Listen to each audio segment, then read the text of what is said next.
अजित पवारांच्या अडचणी वाढण्याची शक्यता. शिखर बँक घोटाळा प्रकरणी आर्थिक गुन्हे शाखेच्या क्लोजर रिपोर्टवर अण्णा हजारेंचा आक्षेप. प्रकरण पुन्हा कोर्टात. अण्णांनी इतरही घोटाळे उघड करावेत, राऊतांचं आव्हान.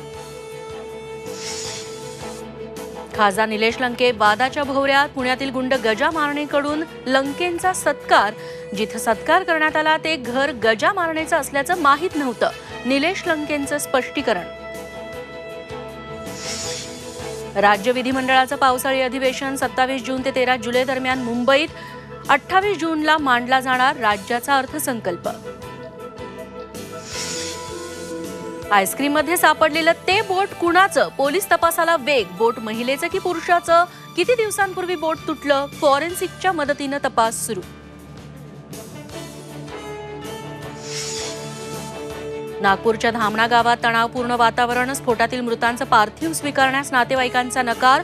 चेकसह लेखी आश्वासनाची नातेवाईकांची मागणी. तर मालक शिवशंकर खेमकाला पोलिसांकडून अटक.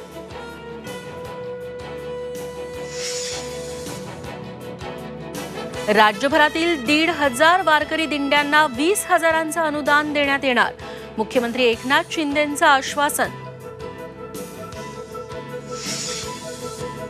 फ्रान्समध्ये सापडली छत्रपती शिवरायांची बखर. मोडी लिपीतील हस्तलिखित रूपातील बखरीमध्ये शिवरायांची संपूर्ण कारकीर्द. गुरुप्रसाद कानिटकर, मनोज दाणींचं संशोधन.